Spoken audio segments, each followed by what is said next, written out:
Normalmente los domingos, último domingo de Semana Santa, se le llama el domingo de la resurrección. Nosotros normalmente no necesariamente predicamos de eso. El domingo de la resurrección no necesariamente, a veces predicamos de otra cosa, pero el Señor nos ha puesto en nuestro corazón el poder hablar del tema, aunque sea en una forma, es tan amplio, por lo menos ver algunos aspectos de la resurrección.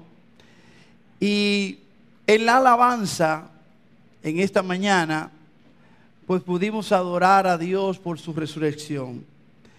Y quisiera llevarles conmigo, por favor, aquí a Juan capítulo 5, a partir del verso 18.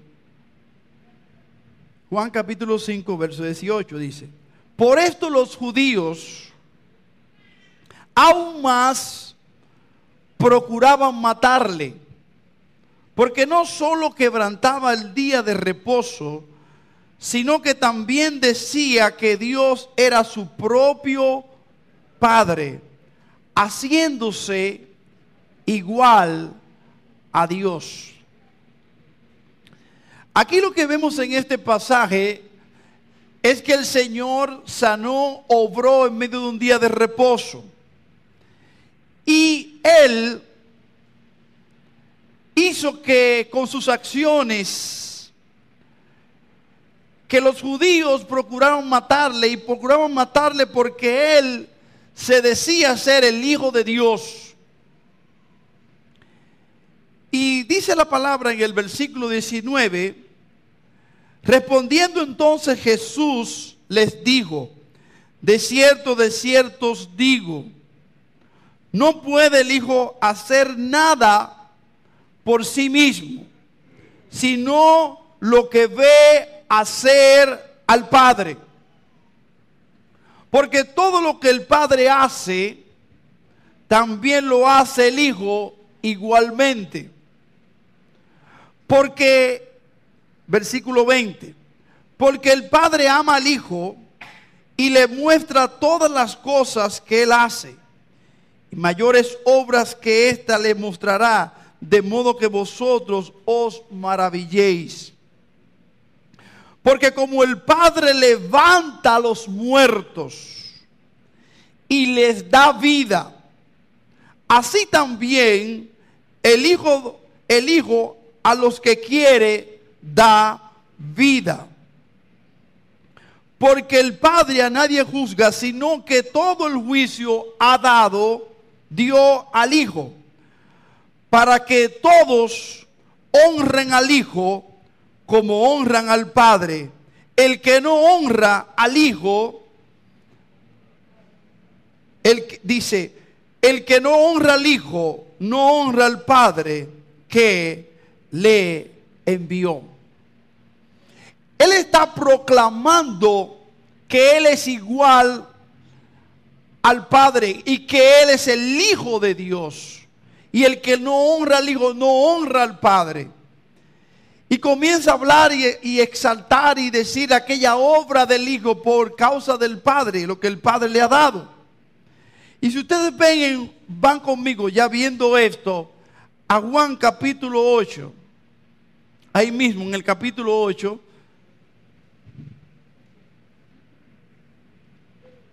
Juan capítulo 8,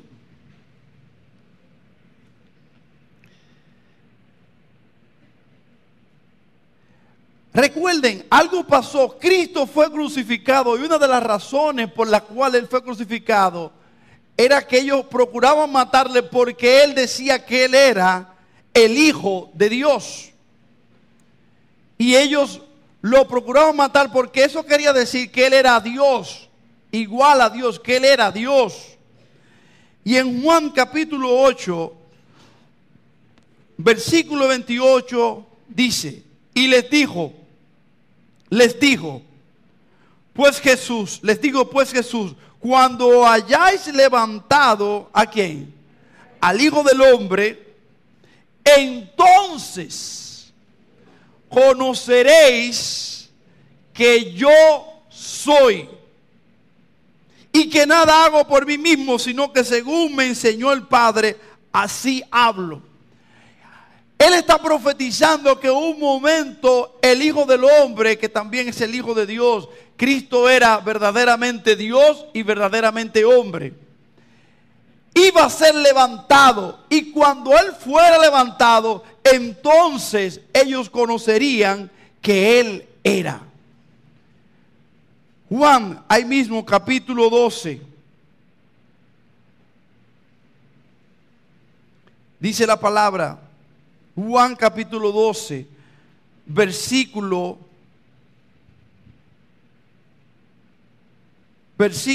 32. Y yo, si fuere levantado de la tierra, a todos atraeré a mí mismo. Él habría de ser levantado. Y Él está proclamando que Él iba a ser levantado. Mira lo que dice más adelante, en el versículo 34. Y dice, le respondió la gente, nosotros hemos oído de la ley que el Cristo permanece para siempre. ¿Cómo pues dices tú que es necesario que el Hijo del Hombre sea levantado? ¿Quién es este Hijo de Hombre? Ellos están preguntando, ¿y cómo tú dices que Él va a ser levantado? Si la ley dice que Él permanece para siempre. Una de las cosas y los primer puntos que queremos ver, habiendo visto esta introducción, es que la resurrección exalta, señala a Cristo como el Hijo de Dios. Lo señala como el Hijo de Dios. Lo señala como aquel que Dios levantó. La resurrección le da gloria a Dios y señala a Cristo como aquel que Dios levantó. Miren la pregunta que ellos hacen aquí. Dice, la ley, versículo 34, en la ley hemos oído que el Cristo permanece para siempre. ¿Cómo que va a ser levantado? Hay un pasaje muy precioso en el libro de Hebreos capítulo 7 que nos habla de Cristo y de la permanencia de Cristo y la importancia de Él y de que Él vive para siempre por la resurrección de los muertos. Miren, en Hebreos vamos a estar viendo capítulo 7, vamos a estudiar o a ver ese pasaje, tal vez en una forma no muy profunda, pero sí ver algunos aspectos en Hebreos capítulo 7. Dice la palabra del Señor, Hebreos capítulo 7, vamos a ir al versículo 17. Hebreos 7, 17.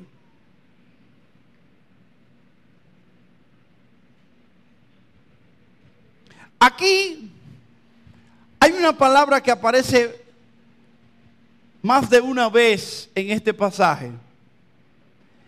Y es, pues se da testimonio de Él. La resurrección da testimonio de Él. Lo señala a Él de diferentes maneras. Versículo 17 dice, pues se da testimonio de Él. Tú eres sacerdote para siempre. ¿Qué más dice? Según el orden de Melquisedec. Tú eres sacerdote para siempre según el orden de Melquisedec. ¿Qué es eso, hermano? ¿Y qué tiene que ver con la resurrección? Aquí hay una explicación en este pasaje que vamos a ver en una forma muy rápida y general. Tú eres sacerdote para siempre según el orden de Melquisedec.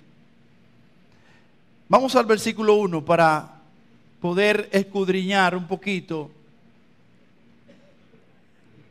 esta declaración. Tú eres sacerdote para siempre.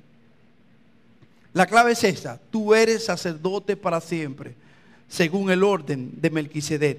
Versículo 1. Porque este Melquisedec, algunos preguntarán en esta mañana, ¿quién es ese Melquisedec?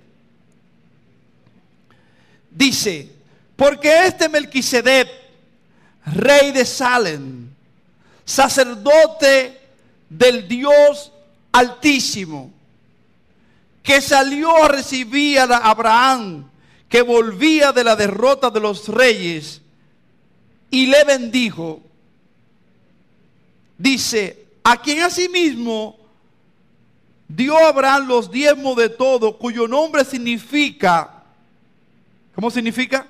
Primeramente, rey de justicia, y también rey de Salem, esto es, rey de paz. Cuando Abraham, dice la palabra en el libro de Génesis, viene de derrotar a estos reyes, la Biblia dice que le sale al encuentro un sacerdote. Y que este sacerdote que le sale al encuentro a Abraham, Abraham toma los diezmos de todo el botín y se lo entrega a este sacerdote. Pero este sacerdote no tenía genealogía.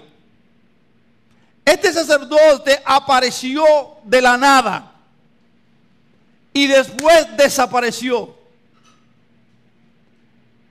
Y dice la palabra del Señor que Abraham le dio los diezmos.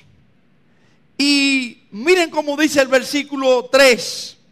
Sin padre, sin madre, sin genealogía, que ni tiene principio de días ni fin de vida, sino, y aquí está sino hecho semejante, ¿a quién? Al Hijo de Dios. Permanece sacerdote para siempre.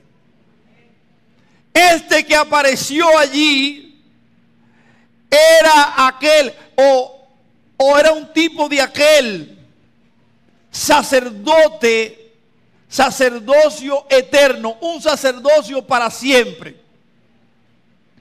Entonces Abraham, vuelvo a repetir, cuando él aparece, Abraham le entrega los diezmos a este que era sacerdote para siempre. Y de él dice el versículo 2, que él tenía un nombre. Ese sacerdote extraño, raro, que aparece de repente ahí, desaparece, tenía un nombre que aparece aquí, o dos nombres, ¿verdad? Dice, además de llamarse Melquisedec, dice que él se llamaba rey, versículo 2.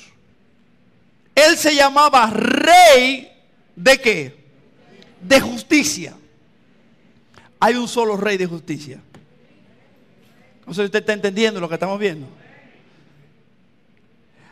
Él se llamaba rey de justicia. Y dice que también se llamaba rey de Salem, esto es rey de paz.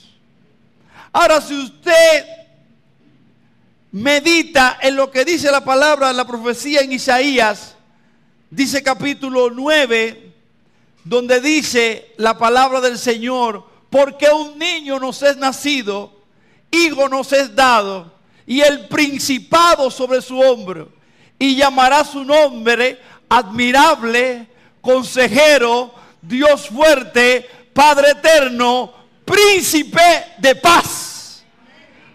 Ahora, hermano, dice la palabra de Dios que este sacerdocio, cuando se habla de Cristo, acabamos de leer, dice que él tenía un sacerdocio. Tú eres sacerdote para siempre.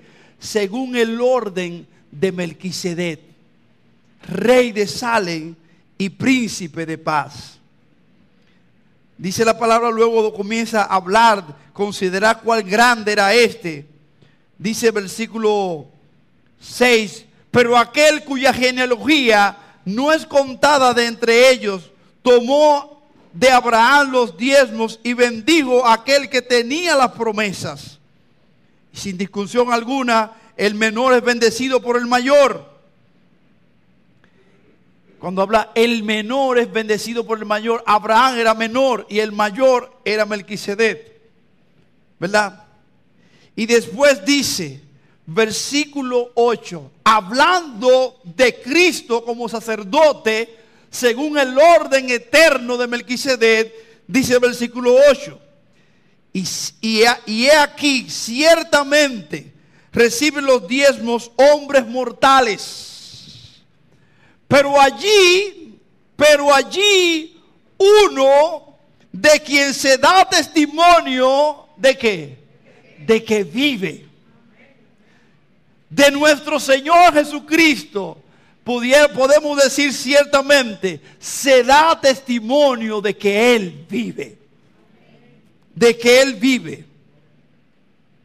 Y sigue diciendo varias cosas, hermanos, y no voy a entrar en todos los detalles de este pasaje. Dice, pero la esencia, versículo 14, porque manifiesto es que nuestro Señor vino de la tribu de Judá, de la cual nada se habló Moisés tocante al sacerdocio, porque hubo un cambio de sacerdocio. Era de la tribu de Leví, pero luego Cristo vino de la tribu de Judá. Y usted dice, ¿y por qué hubo un cambio de sacerdocio? Hubo un cambio de sacerdocio y lo explica este pasaje en varios lugares y yo se lo trato de resumir. Hubo un cambio de sacerdocio porque el sacerdocio levítico, los sacerdotes morían. Pero en Cristo vino un sacerdocio que permanece para siempre. Así que tú y yo somos participantes de un sacerdocio que por medio de Jesucristo, un sacerdocio que permanece para siempre. ¿Cuánto le dan gracias al Señor por eso?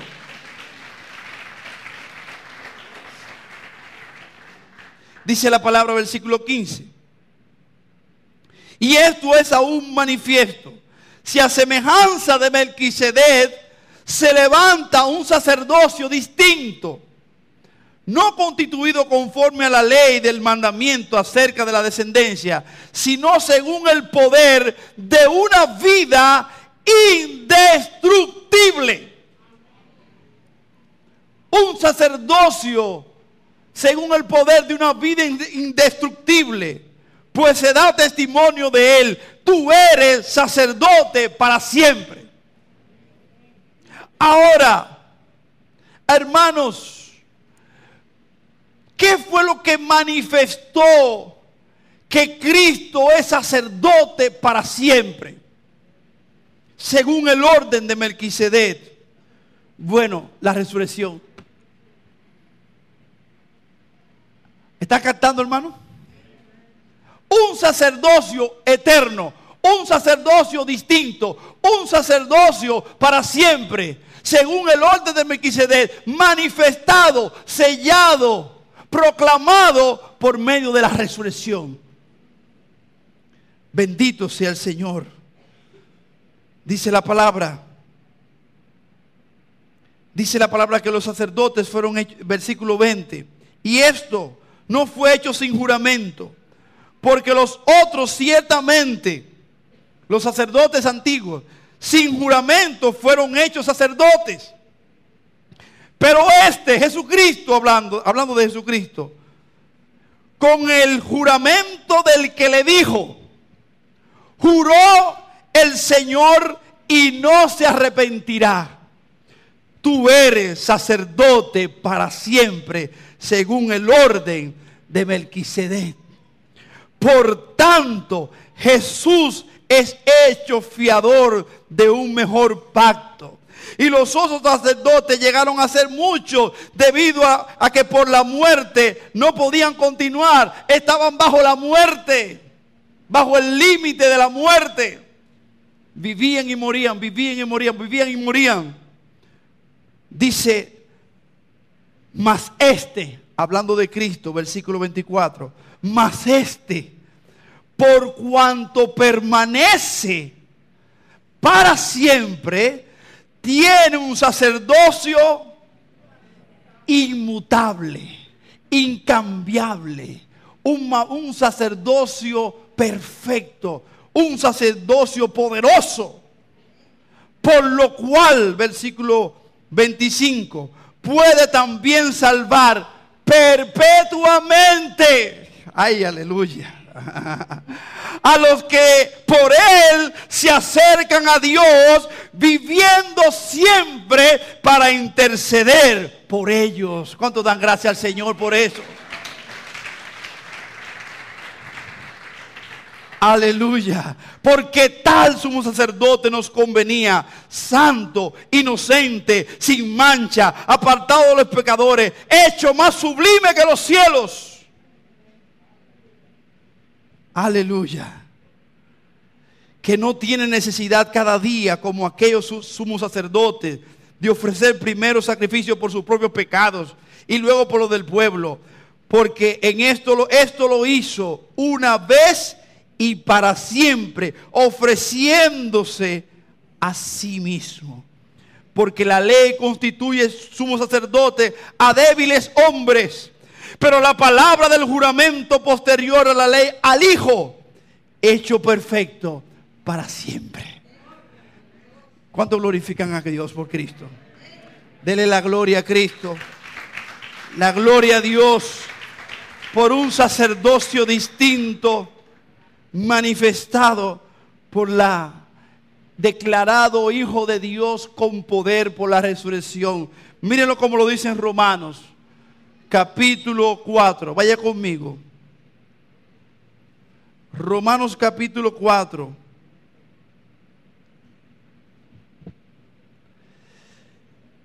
Dice la palabra de Dios, cuando ellos decían, no, tú no eres hijo de Dios, Él se hace hijo de Dios. La palabra, usted dice, ¿cómo tú le pruebas a alguien que Él es hijo de Dios? ¿Cómo tú pruebas que Cristo es el Hijo de Dios? En Romanos capítulo 4, en el versículo 25, dice el escritor, el apóstol Pablo a los romanos, hablando de él, dice, vaya a leer del versículo 24, dice, sino también con respecto a nosotros, a quienes nos han de ser contados. Esto es, a los que creemos en el que levantó de los muertos a Jesús, Señor nuestro. Y dice el versículo 25, el cual fue entregado por nuestras transgresiones y resucitado, ¿para qué? Para nuestra justificación. Él fue entregado, y esto tiene que ver con algo muy poderoso. Él fue entregado, dice la palabra, por nuestras transgresiones, pero Él fue resucitado para nuestra justificación. Y ahí entonces se aplica, vean, vamos a Romanos capítulo 1. Romanos capítulo 1.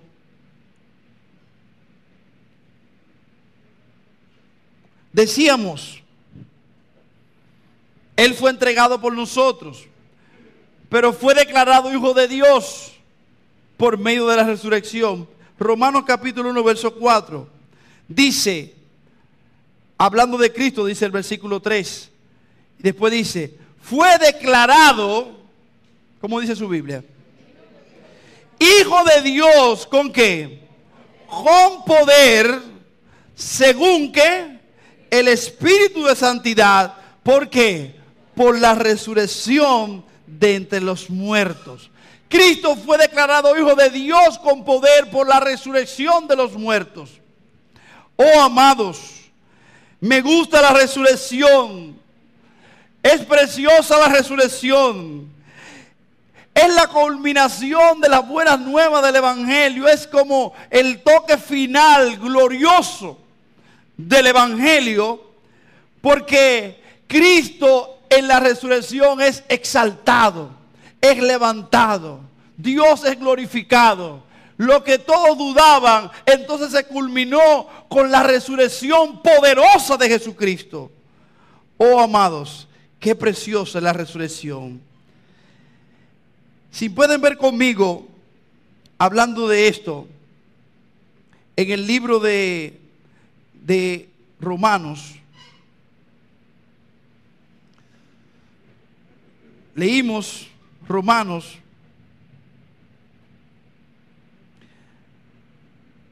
la resurrección de Jesucristo, acabamos de leer y yo quiero leerlo otra vez. Dos pasajes, quiero ir a Romanos y quiero ir al libro de Efesios en el capítulo 1. Vamos a Efesios capítulo 1, por favor, primeramente. Efesios capítulo 1.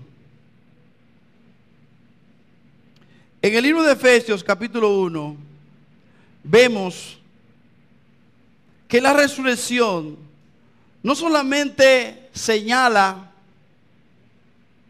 a Cristo,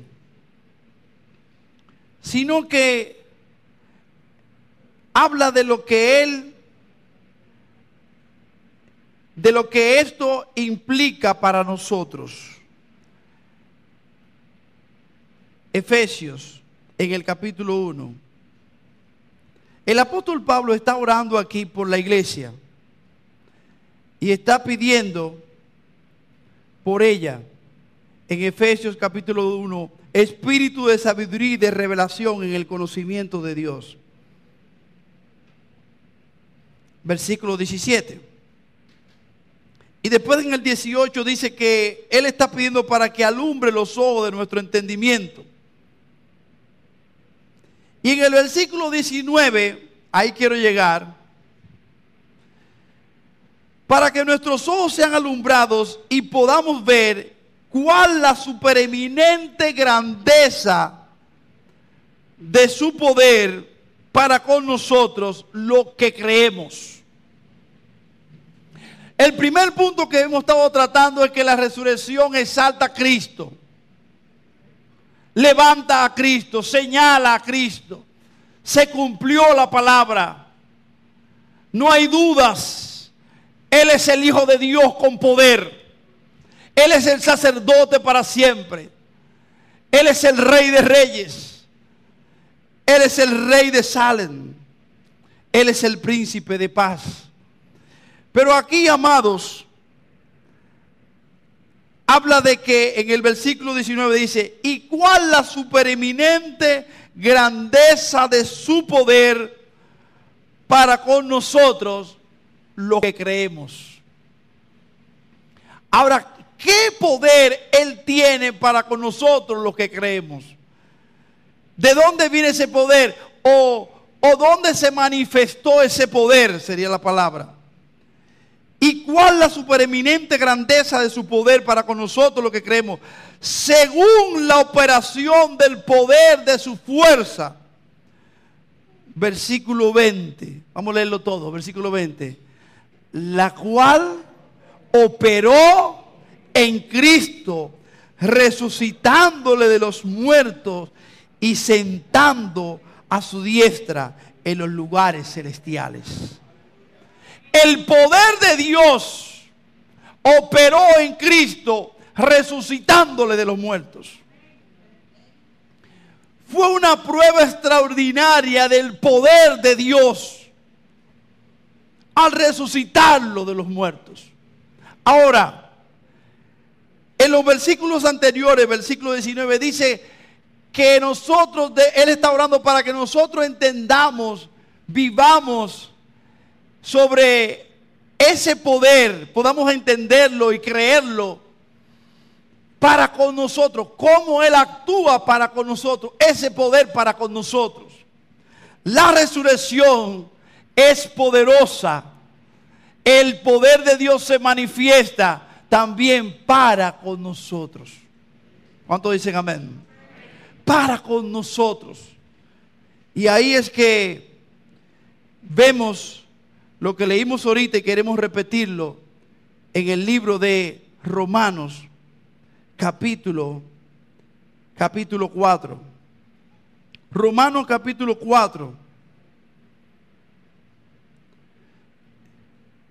El poder para justificarnos.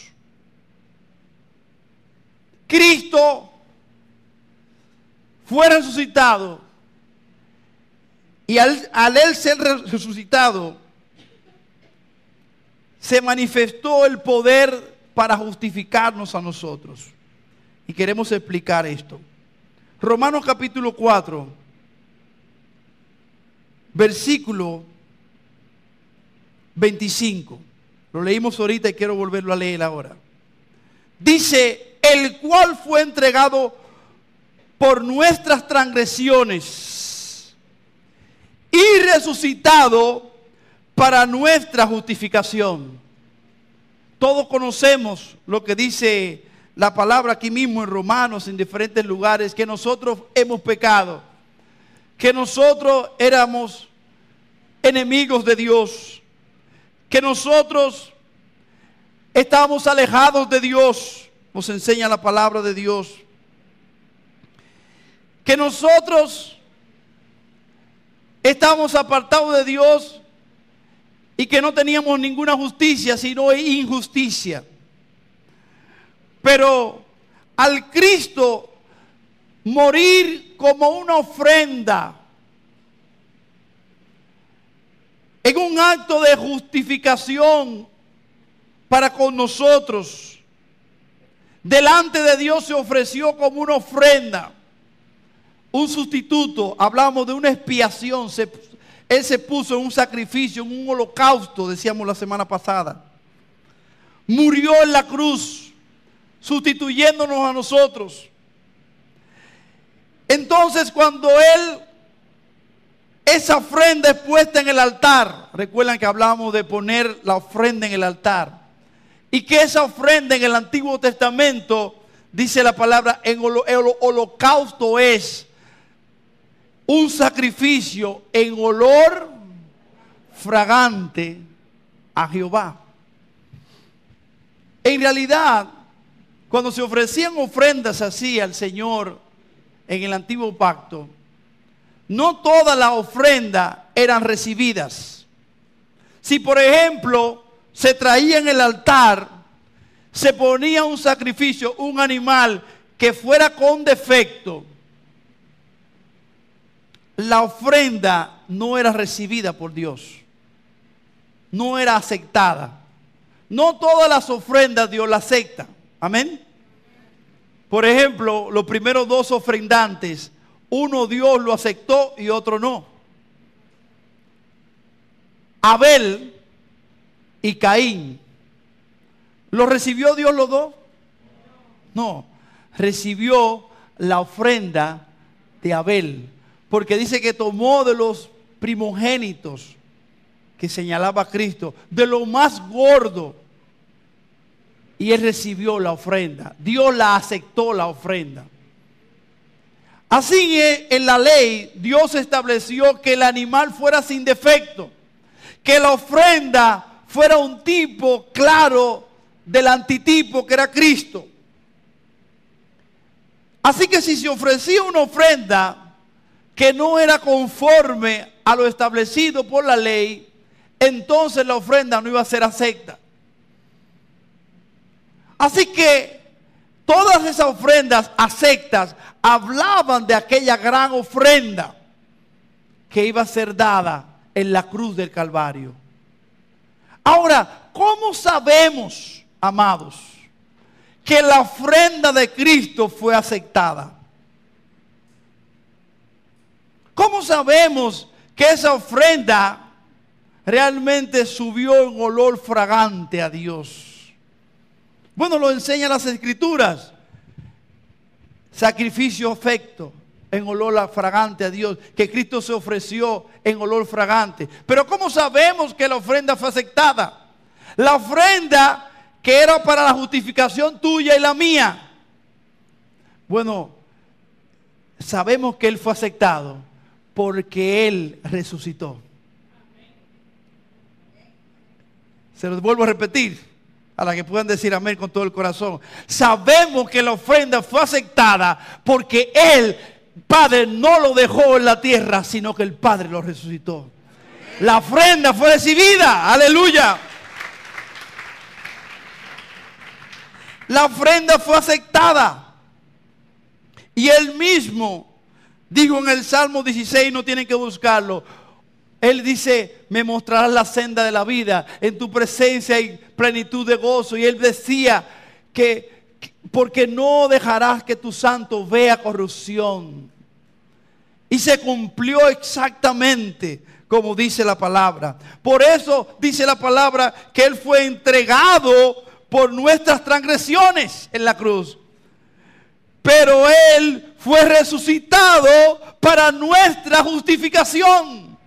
Sabemos que somos justificados porque Él venció la muerte. Bendito sea el Señor. La resurrección confirma que Dios aceptó el sacrificio de Cristo por nuestros pecados. Hoy nos da acceso a Él, a una relación con Él por medio de Jesucristo. Ahora, lo primero que hemos visto es que la resurrección señala a Cristo como el Hijo de Dios con poder. Exalta a Cristo. Lo reconoce. Glorifica a Dios. Lo segundo que hemos visto es que la resurrección fue hecha para nuestra justificación. Y que es la prueba de que la ofrenda fue recibida en olor fragante al Padre. Ahora, lo tercero que queremos ver de la resurrección es que la resurrección muestra que la muerte fue vencida por Jesucristo. Victoria sobre la muerte. Si ustedes pueden ver conmigo, por favor, en el libro de Hebreos capítulo 2, vamos a ver este pasaje. La muerte tenía al hombre bajo servidumbre. Hebreos capítulo 2, versículo 15. Dice: y librar a todos los que por el temor de la muerte estaban durante toda la vida sujetos a servidumbre. Hebreos capítulo 2, versículo 15. También, no tienen que buscarlo, pero en el libro de 1 de Corintios capítulo 15, dice, le llama a la muerte, le llama un enemigo. Presenta la muerte como un enemigo de la humanidad. Ahora, permanezcan en Hebreos capítulo 2 porque vamos a volver ahí. Y por favor vayan conmigo a Oseas capítulo 13. Este pasaje es muy importante. Es un profeta menor, como conocemos, el profeta Oseas, ¿verdad? Después de Isaías, Jeremías, Ezequiel, más ahí,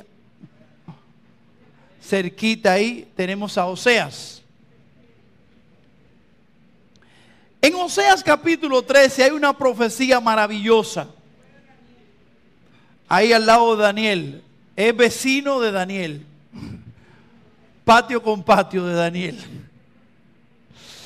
En Oseas capítulo 13, aquí hay una profecía maravillosa. En el versículo 14, Oseas capítulo 13, versículo 14 dice: de la mano del Seol, pone al Seol como si fuera un ser humano, como si tuviera una mano. Y dice, de la mano del Seol los redimiré. Lo voy a librar de la mano del Seol. De esa muerte eterna, de esa separación eterna de Dios. Y después dice, enfatizando lo que está diciendo, los libraré de la muerte. Los libraré de la muerte. No sé cuántos de lo que ustedes, de los que están aquí, se han puesto a pensar en la muerte. ¿Y qué pasaría si no hubiera muerte? Wow, uno pudiera vivir con sus seres queridos toda la vida. No hubiera mortorio, no hubiera entierro. Viviríamos para siempre.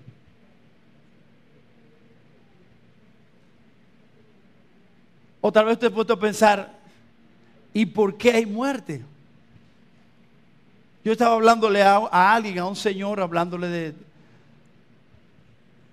predicándole, le di una bola en el carro, era un vecino nuestro, le estaba hablando.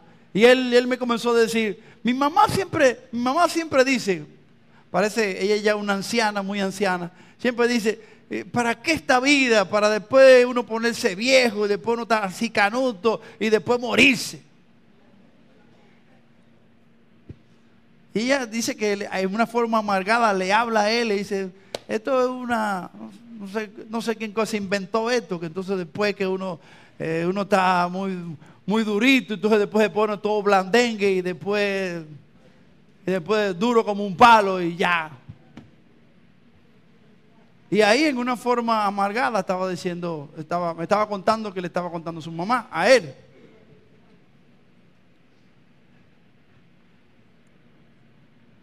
Y así millones de gente en el mundo cuando piensan en la muerte. Ahora, hay una profecía aquí que nos habla de un plan de Dios para destruir la muerte, y es la muerte eterna. Porque la muerte física la vamos a experimentar todos.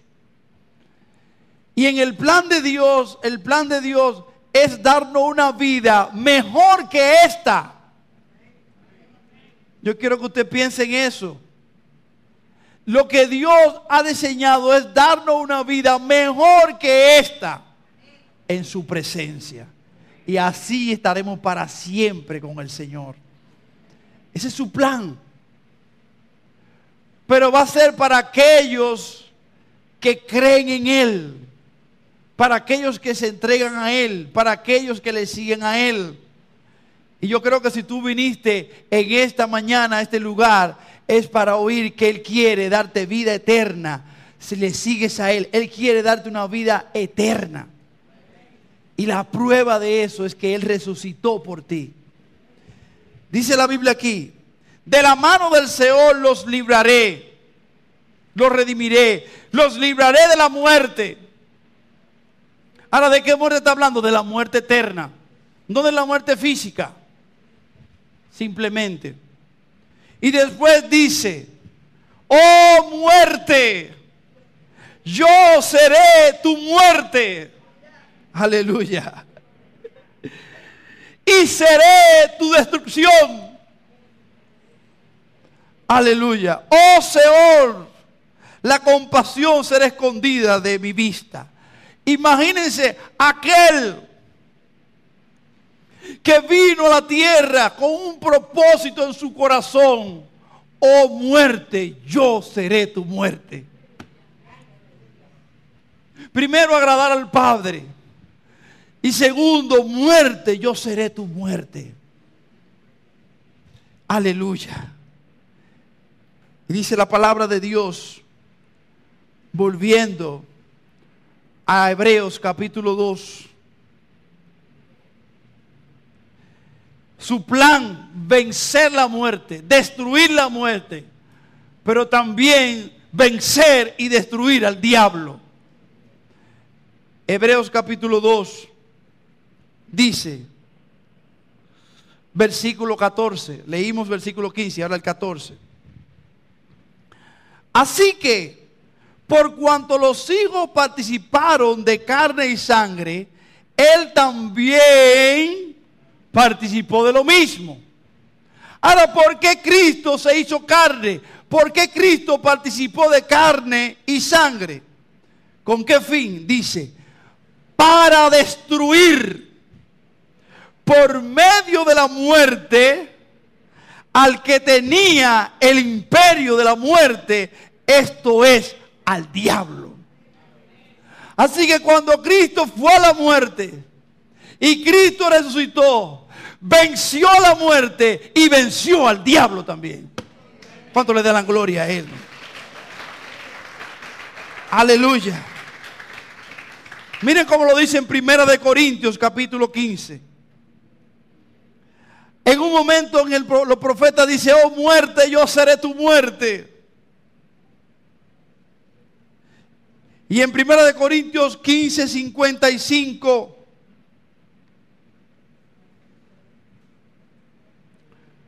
dice, ¿dónde está, oh muerte, tu aguijón? ¿Dónde, oh sepulcro, tu victoria? ¿Dónde está tu victoria? ¿Dónde está tu victoria? Ya que el aguijón de la muerte es el pecado y el poder del pecado la ley. Más gracias, que dice, sean dadas a Dios, que nos da la victoria. ¿Dónde está la victoria? La tenemos nosotros, por medio de nuestro Señor Jesucristo. Aleluya. Todas las religiones tienen las tumbas llenas y la gente emigra hacia las tumbas a adorar a aquellos y a rendirle homenaje a aquellos que están ahí. Los huesos están ahí. Solo la iglesia de Cristo tiene una tumba vacía. Aleluya. Solo la iglesia de Cristo tiene la tumba vacía. Bendito sea el Señor. Oh amados, Él ha resucitado para nuestra justificación. Él ha resucitado para vencer la muerte y librarnos de la muerte a nosotros. Él ha resucitado para recibir gloria como Hijo de Dios con poder. Aleluya. La muerte de Cristo y la resurrección de Cristo también nos dice que nosotros estamos unidos a Él. Vean conmigo, por favor. Segunda de Corintios, capítulo 4. Vaya conmigo, por favor. Segunda de Corintios, en el capítulo 4, en el verso 14.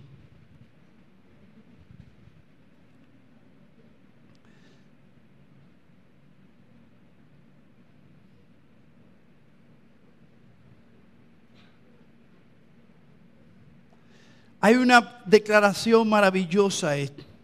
Me gusta mucho porque el apóstol Pablo, cuando hablaba en muchas ocasiones de algo ciertísimo, decía sabiendo, o estando persuadido, o estando seguros, ¿verdad? Sabiendo.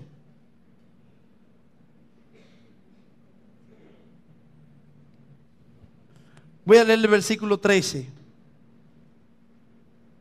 Porque teniendo el mismo espíritu de fe, conforme a lo que está escrito, creí, por lo cual hablé. Nosotros también creemos, por lo cual también hablamos. Sabiendo, versículo 14, que el que resucitó al Señor Jesús, a nosotros también nos resucitará. ¿Con quién? Con Jesús. ¿Cómo es eso, hermano? Dice, nos resucitará con Jesús. Dice, nos resucitará con Jesús y nos presentará juntamente con vosotros. Dice, pero ven, hermano, Cristo resucitó hace casi 2000 años. ¿Cómo que no resucitará con Jesús? Con Jesús. Oh, amados, vean conmigo, por favor, en el libro de Romanos, capítulo 6. Resucitar con Jesús. Romanos capítulo 6. Aleluya. Vamos a leer el versículo 8. Vamos a Romanos en el capítulo 6. Hay una palabra clave y es la palabra juntamente. Aleluya. Romanos capítulo 6, es un pasaje maravilloso de las Escrituras.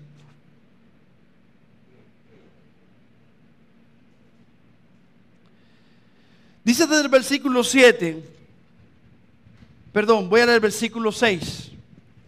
Sabiendo esto, ahora hablando de la cruz, que nuestro viejo hombre fue crucificado juntamente con él,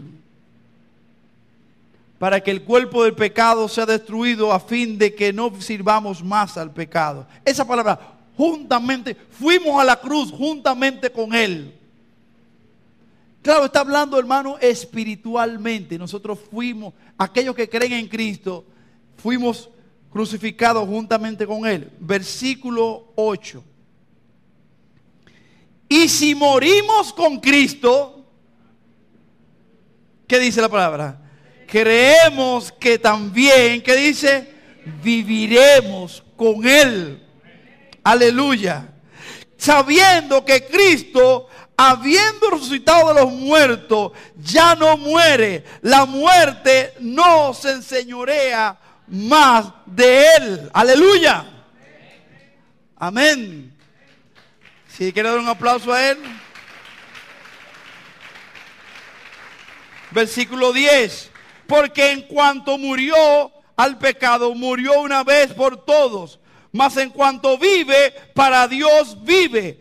Así también vosotros, consideraos muertos a pecado, pero vivos para Dios por Jesucristo, Señor nuestro.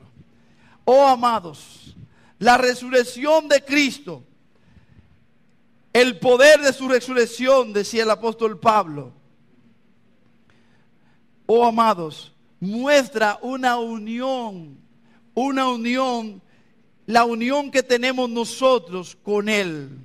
Aleluya. La resurrección de Cristo también nos muestra una esperanza viva.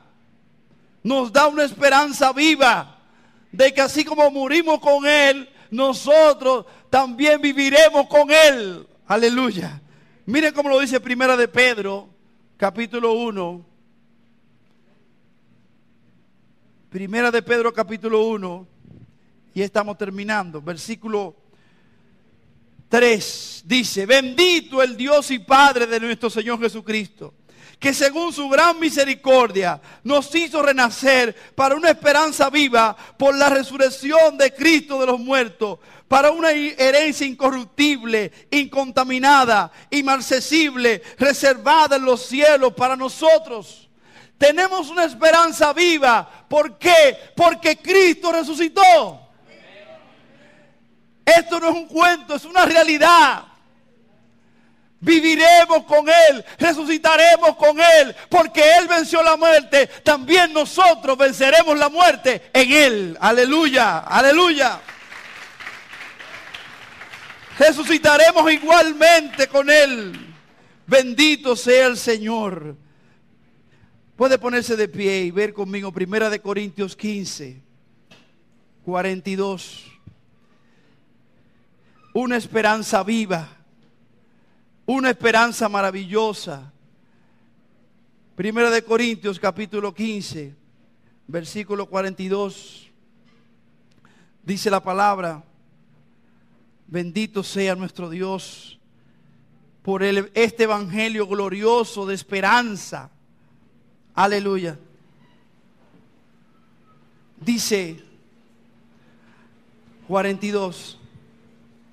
Así también es la resurrección de los muertos.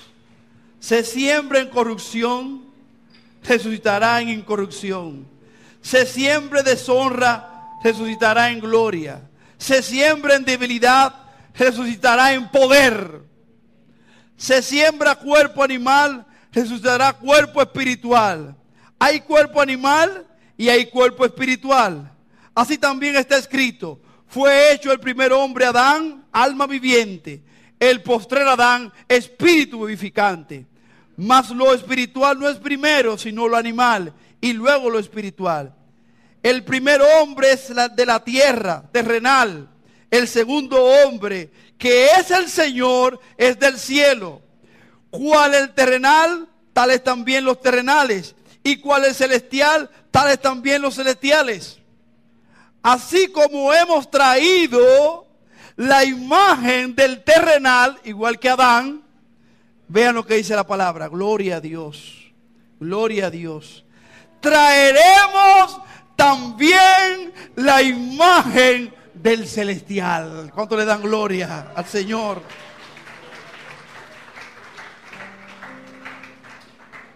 Versículo 51. He aquí, os digo un misterio. No todos dormiremos, pero todos seremos transformados. En un momento, en un abrir y cerrar de ojos, a la final trompeta, porque se tocará la trompeta y los muertos serán resucitados incorruptibles y nosotros seremos transformados. Porque es necesario que esto corruptible se vista de incorrupción y esto mortal se vista de inmortalidad. Y cuando esto corruptible se haya vestido de incorrupción y esto mortal se haya vestido de inmortalidad, entonces se cumplirá la palabra que está escrita: sorbida es la muerte en victoria. ¿Cuánto dan gloria al Señor en esta hora? Aleluya. Gloria. Termina diciendo: mas gracias sean dadas a Dios, 57, que nos da la victoria por medio de nuestro Señor Jesucristo.